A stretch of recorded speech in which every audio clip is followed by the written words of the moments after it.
एवं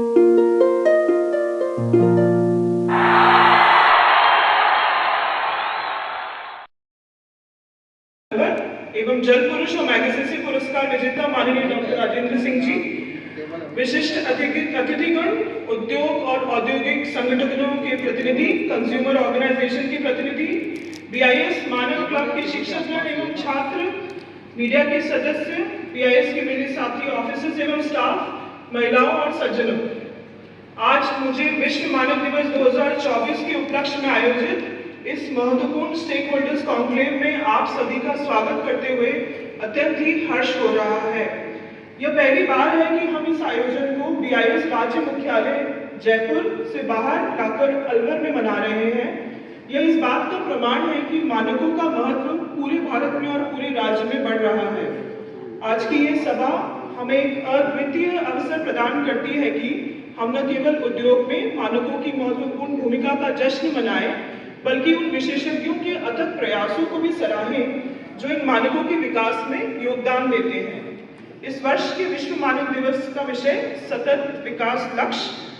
9 उद्योग, नवाचार और अवसंरचना के साथ संरेखित है, जो सतत और मजबूत उद्योगों के निर्माण में भारत के राष्ट्रीय मानकीकरण निकाय के रूप में भारतीय मानक ब्यूरो बीआईएस 77 वर्षों से मानकों को बढ़ावा देने में अग्रणी रहा है। बहुत से लोग दोस्तों, आप लोग कभी कभी अपने मन से अपनी सच्चाई को ढूंढने लगते हैं और जो आपके मन में आता है उसको सच्चाई मान लेते हैं, पर सच्चाई वो नहीं होती। सच्चाई इस नेचर में, इस प्रकृति में निहित है और ये जीते। इसलिए इस विश्व मानक दिवस पर यदि इस मानक को आप पालना करना चाहते हैं तो इसमें सरकार के दबाव से नहीं हो।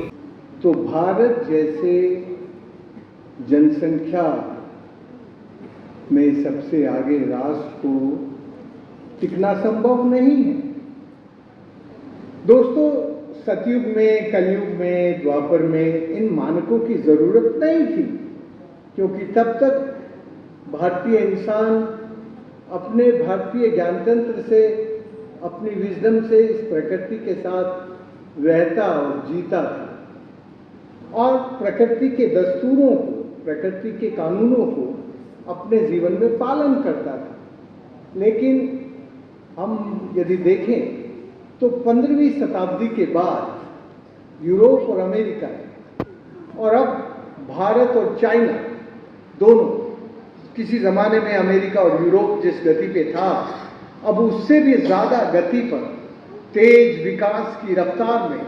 चाइना और भारत है। ये जो भारत और चाइना की विकास की गति है, इसमें से हमारे विकास ने हमारे ज्ञान का विस्थापन किया है, हमारे ज्ञान को अपनी जगह से विस्थापित कर दिया। तो जब हमारा जीवन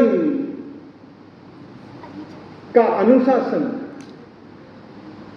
बिगड़ जाए, तब फिर इन मानकों की पालना से किसी राष्ट्र को चलाना संभव हो सकता है। यदि गुरु बनने का सपना पूरा करना है, भारत को यदि समृद्ध राष्ट्र बनना है, तो फिर हम एक समृद्ध